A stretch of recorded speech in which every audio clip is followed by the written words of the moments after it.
Avez-vous déjà pris le temps de réfléchir à la façon dont les banques gagnent de l'argent sur votre dos, chaque jour, sans que vous vous en rendiez compte? Cela semble fou, n'est-ce pas? Mais je vous assure qu'ils gagnent beaucoup plus que vous ne l'imaginez. Et vous savez le pire? Vous payez pour cela, sans même vous en rendre compte. Imaginez la scène suivante, vous allez à la banque, ouvrez un compte, y déposez votre argent et continuez votre vie. Mais à chaque transaction, à chaque frais que vous payez, à chaque service que vous utilisez, la banque réalise un bénéfice et pas un centime ne vous revient. C'est exact. Ils profitent de votre argent alors que vous le laissez passer sans le savoir. Ce qui est effrayant, c'est que ce n'est pas quelque chose qui arrive par hasard. Ils ont planifié tout cela. Et qui paie le prix? Toi. Mais calme-toi, je ne suis pas là juste pour te faire peur. Dans la vidéo d'aujourd'hui, je vais vous révéler comment les banques vous font cela et ce que vous pouvez faire pour ne plus être une autre victime de ce système. Alors, si vous voulez savoir comment vous protéger de ce piège et commencer à gérer votre propre argent intelligemment, abonnez-vous à la chaîne dès maintenant. Vous ne manquerez pas l'occasion de prendre le contrôle de votre vie financière, n'est-ce pas? Alors, cliquez sur « S'abonner » et venez avec moi comprendre comment les banques font fortune sur votre dos. Imaginez que vous venez d'ouvrir un compte bancaire, excité, pensant que finalement tout va bien. Le premier dépôt est arrivé et, peu de temps après, vous utilisiez le compte pour payer des factures, transférer de l'argent à des amis et effectuer ce chèque mensuel. Jusqu'ici, tout semblait simple et direct, n'est-ce pas? Mais petit à petit, vous commencez à remarquer que, tout au long du mois, votre solde n'augmente pas autant que vous l'espériez, et, souvent, il est inférieur à ce que vous pensiez qu'il devrait être. Vous ne vous souvenez pas de l'avoir dépensé pour quelque chose de gros, mais le montant sur votre compte commence quand même à disparaître. Et c'est là que le jeu commence, les frais. Ils sont là, invisibles, mais toujours présents. Un de mes amis a partagé une situation très similaire. Il a ouvert un compte bancaire, convaincu qu'il faisait tout correctement. Jusqu'au jour où il s'est rendu compte que chaque mois, la facture était déduite de ce qu'on appelle des frais d'entretien. Il pensait, eh bien, mais je n'ai rien demandé de tout ça. Mais la banque, comme d'habitude, n'en fait pas tout un plat. Les petits caractères étaient là, et il ne les a tout simplement pas remarqués. Et le pire? Il ne s'agit pas seulement des frais d'entretien. Il existe ce qu'on appelle le « retrait hors réseau », qui coûte très cher. Ou ce virement vers une autre banque, qui s'accompagne également de frais qui, au final, n'ont aucun sens. Souvent, vous payez ces frais comme s'ils étaient inévitables, mais vous ne réalisez pas que la banque réalise un bénéfice sur un service qui pourrait être beaucoup moins cher, voire gratuit. Le problème est que ces frais sont une véritable mine d'or pour les banques. Ils savent que s'ils placent ces charges discrètement, la plupart des gens ne le remarqueront pas. Et comme la quantité est petite, elle se perd progressivement. Mais si vous additionnez tout cela à la fin du mois, ce qui semble être juste une petite commission, pourrait déjà avoir englouti une bonne partie de votre solde. Maintenant, réfléchissez, combien de fois avez-vous payé pour des services que vous n'aviez même pas remarqués? Et sans vous en rendre compte, vous avez laissé ces petits frais finir par retirer de l'argent de votre compte, mois après mois, alors que vous étiez trop occupé pour y prêter attention. Maintenant, parlons de quelque chose qui vous a certainement traversé l'esprit, les cartes de crédit. Qui ne s'est jamais retrouvé dans cette situation d'utiliser sa carte avec le sentiment de « Ah, je vais payer en plusieurs fois, je verrai comment je paie plus tard ». Tout le monde est passé par là, même moi. Mais ce que personne ne vous dit, c'est que lorsque vous ne payez pas votre facture de carte de crédit à temps, un piège bien déguisé commence à se produire. Ce qui semble être un petit versement se transforme en un taux d'intérêt monstrueux. Vous savez quand vous recevez cette facture de carte de crédit et que le montant total semble plus élevé que vous ne l'imaginiez? Eh bien, cela se produit parce que les taux d'intérêt sur les crédits renouvelables sont très élevés et la banque sait exactement comment vous faire tomber dans le panneau. Et vous n'avez même pas besoin d'avoir votre carte hors de contrôle, non.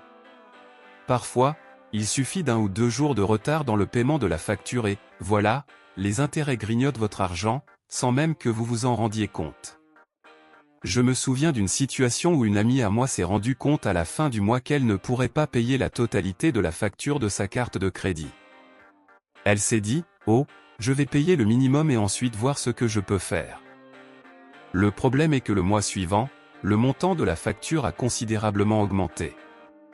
Elle a continué à facturer encore et encore, et quand elle s'en est rendue compte, le solde restant était devenu un énorme fardeau. Cet intérêt rongeait littéralement ses revenus, mois après mois, sans qu'elle se rende compte de l'impact. Et puis, c'est la même histoire avec les prêts. Lorsque vous empruntez de l'argent à la banque, qu'il s'agisse d'un prêt personnel ou d'un prêt hypothécaire, il est facile de s'enthousiasmer et de penser que vous avez tout sous contrôle.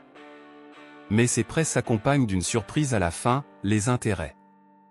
Et, tout comme avec les cartes de crédit, elles grandissent et grandissent et, si vous ne faites pas attention, elles finiront par vous mettre dans un cycle d'endettement qui durera beaucoup plus longtemps que vous ne l'imaginez. Le gros problème ici, c'est que les banques savent que les gens ont tendance à ne payer que le minimum ou à reporter le paiement, et c'est exactement là qu'ils gagnent d'énormes profits avec intérêt. Vous commencez à réaliser que ce qui semblait au départ être quelque chose de facile et simple à payer se transforme en un fardeau financier et la dette commence à se multiplier. Vous savez, cet argent que vous avez sur votre compte courant ou votre compte d'épargne et que vous pensez être en sécurité, et conservé là-bas? Eh bien, alors que vous pensez faire la bonne chose, la banque profite de votre argent et ne partage pas ce profit avec vous. Je vais vous raconter une histoire qui est arrivée à un de mes amis, Polo. Il avait toujours eu une bonne somme d'argent de côté, mais avec cette peur du risque, il a décidé de tout mettre en épargne. C'est sûr, n'est-ce pas, il a dit. Il croyait que l'argent y était protégé et qu'il y gagnait de l'argent.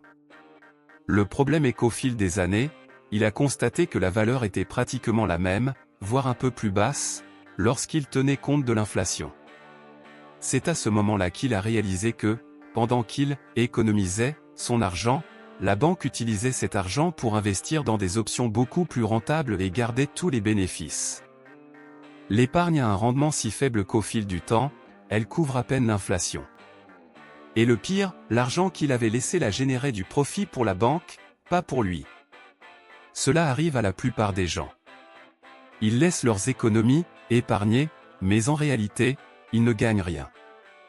Alors que la banque utilise ce montant pour faire des investissements qui rapportent réellement, vous vous retrouvez avec le même montant à la fin de l'année, sans vous rendre compte que votre argent est en train de se dévaloriser davantage qu'il ne devrait l'être. La banque, bien sûr, ne vous le dit pas, car ce qui compte pour elle, c'est que vous y gardiez votre argent, sans exiger aucun retour. En attendant, ils investiront ce montant dans des options d'investissement beaucoup plus rentables. Et qu'est-ce que vous obtenez en retour? Presque rien. Un revenu dérisoire qui ne vous aide pas à atteindre vos objectifs financiers. Avez-vous déjà remarqué comment les banques commencent soudainement à vous proposer un tas de choses que vous n'avez pas demandé? Peu importe que vous vous y rendiez simplement pour ouvrir un compte ou pour résoudre un problème simple, il y aura toujours un moment où le gestionnaire vous convaincra de souscrire une assurance, un fonds d'investissement ou un autre produit financier. Le plus drôle, c'est que la plupart du temps, ces produits promettent une protection supplémentaire, mais la vérité est tout autre. Laissez-moi vous raconter l'histoire de Luciana.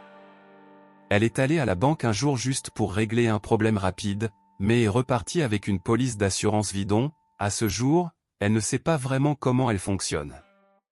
Le directeur, avec son sourire confiant et tous ses discours sur la protection future, l'a convaincu que c'était une excellente idée d'avoir une assurance supplémentaire, un moyen de s'assurer que si quelque chose arrivait, elle serait couverte. Le problème est qu'elle n'a jamais eu besoin de l'assurance et ne savait même pas exactement ce qu'elle couvrait. La banque, en revanche, était plus que ravie, car elle avait maintenant un autre client qui payait pour un produit qu'elle n'utiliserait même pas. Le prélèvement était automatique, chaque mois un montant considérable était déduit de son compte et, pire encore, elle ne s'en rendait même pas compte pendant des mois. Et cela arrive tout le temps, à beaucoup d'entre nous. Les banques savent que lorsqu'elles proposent des produits d'assurance et des produits financiers, les gens ont tendance à les accepter, souvent sans trop réfléchir à leurs véritables besoins. Qui n'a jamais entendu un manager dire « Cette assurance est très importante, c'est bien pour vous d'avoir une protection supplémentaire, c'est juste une petite cotisation chaque mois. Et puis, au début, cela semble même raisonnable. Mais ce que vous ne réalisez pas, c'est que ce petit montant s'accumule mois après mois et, au fil du temps, peut atteindre un montant important. Et le pire, la banque est là, elle reçoit cet argent, et vous ne voyez aucun avantage réel en retour. Par exemple, l'assurance vie souscrite par Luciana était plutôt une façon pour la banque de travailler avec son argent. Ils prennent ces montants mensuels payés par les clients et les utilisent pour générer encore plus de bénéfices. Il s'avère que, pendant que vous êtes là, pensant vous protéger pour l'avenir, la banque, en pratique, fait des investissements avec votre argent. Et encore une fois, vous n'avez aucune idée de la façon dont cet argent est utilisé, mais la banque fait beaucoup de bénéfices. Et ne pensez pas qu'il s'agit simplement d'une assurance vie. Il existe de nombreux autres produits bancaires qui fonctionnent de la même manière.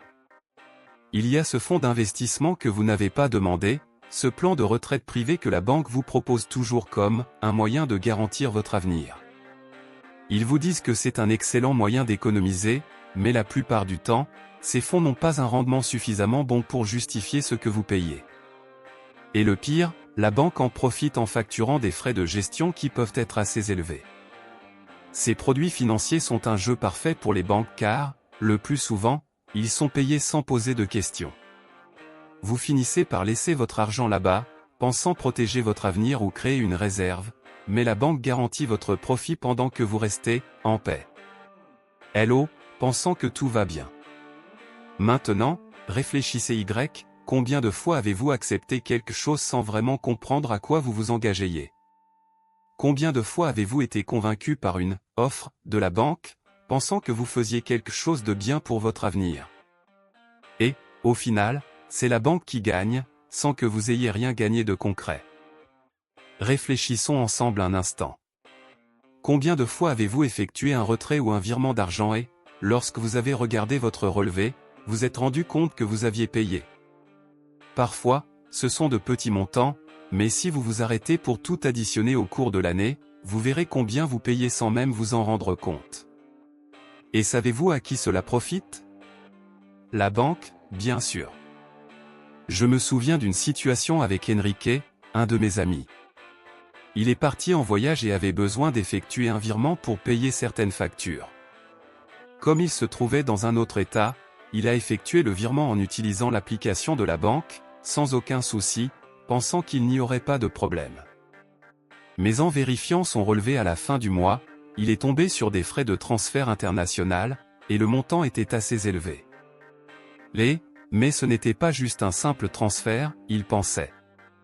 Il s'avère que la banque, au lieu d'offrir ce type de service de manière simple et claire, inclut des frais supplémentaires qui, au final, finissent par vous surprendre. Et ce n'est pas le seul cas. La banque facture des frais pour les retraits effectués aux distributeurs automatiques d'autres banques, pour les virements vers des comptes d'autres institutions financières et même pour des services dont vous ne saviez même pas qu'ils étaient liés à votre compte. Il semble que plus vous devez gérer votre propre argent, plus la banque en tirera profit. Un autre exemple qui me vient à l'esprit est l'histoire d'une de mes collègues, Larissa. Elle avait besoin de retirer de l'argent au distributeur automatique d'une autre banque car le distributeur automatique de sa banque était hors service. Lorsqu'il a vu le montant qui avait été déduit de son compte, il a été presque choqué. Le simple retrait, qui lui semblait quelque chose de naturel, s'est avéré être beaucoup plus coûteux qu'elle ne l'imaginait. Le plus intéressant est que ces frais sont une véritable arnaque silencieuse. Lorsque vous vous rendez à la banque pour effectuer un retrait, vous vous attendez à ce que le processus soit simple. Mais lorsque la banque commence à facturer ces petits services, comme les transferts et les retraits, vous réalisez que le simple fait de déplacer votre propre argent commence à coûter plus cher qu'il ne le devrait. Et la banque, qui réalise déjà des bénéfices grâce à toutes les autres méthodes dont nous avons parlé jusqu'à présent, ajoute ses frais pour s'assurer qu'elle réalise toujours des bénéfices à chaque pas que vous faites. Et le problème est que la banque ne prend souvent pas la peine de le préciser clairement. Les frais ne sont pas évidents et vous ne remarquez souvent leur impact que lorsque vous consultez votre relevé ou le solde de votre compte. Et vous vous demanderez, mais comment ai-je pu payer autant pour ça? J'ai juste fait un simple virement. Eh bien, la banque sait qu'avec ce type de prélèvement discret, elle fera des bénéfices sans se faire remarquer. Ces frais peuvent sembler minimes sur le moment, mais au fil du temps, ils s'accumulent. Chaque retrait hors réseau, chaque virement interbancaire, tout cela est prélevé sur votre compte sans que vous vous en rendiez réellement compte. Et, le plus ironique de tout, c'est que la plupart du temps, vous n'avez même pas le choix. Si vous avez besoin du service, vous finissez par devoir payer les frais, sans même avoir la possibilité de négocier ou de les remettre en question. Alors, mes amis, après tout ce dont nous avons parlé ici, vous pouvez voir que les banques savent vraiment comment faire travailler votre argent pour elles, souvent sans même que vous vous en rendiez compte. Avec les frais bancaires, les intérêts des cartes de crédit, les assurances et les produits financiers que vous n'avez même pas demandés, et même ces frais invisibles pour les retraits et les virements, c'est presque comme si nous étions dans un grand piège, n'est-ce pas? Le pire, c'est que, souvent, nous ne réalisons même pas que nous payons pour des services dont nous n'avons même pas besoin, ou qui pourraient être beaucoup moins chers. Mais maintenant que vous connaissez ces stratégies, il est plus facile de vous protéger et de commencer à prendre le contrôle de vos finances. Savoir où la banque gagne de l'argent sur votre dos est la première étape pour éviter ces pièges et enfin cesser d'être une victime du système financier qui ne se soucie souvent pas de ce qui compte vraiment pour votre portefeuille. Si vous avez apprécié le contenu et trouvé ces conseils utiles, ne perdez plus de temps. Abonnez-vous à la chaîne maintenant pour continuer à apprendre à prendre des décisions financières plus intelligentes. Laissez votre commentaire avec votre avis, vos questions ou encore vos expériences que vous avez eues avec ces trucs du système bancaire. J'aimerais savoir ce que vous en pensez. Et bien sûr, n'oubliez pas de l'aimer, car avec votre soutien, nous pouvons vous proposer plus de vidéos et plus de contenus qui font vraiment une différence dans votre vie financière. Vous ne pouvez pas vous empêcher d'avoir toujours une longueur d'avance, et ici sur la chaîne, nous vous aiderons à le faire. Alors, abonnez-vous, commentez et aimez pour renforcer la chaîne et faire en sorte que cette information atteigne plus de personnes. Ensemble, nous pouvons changer notre façon de gérer notre argent. En attendant la prochaine vidéo, atteignons ensemble notre indépendance financière.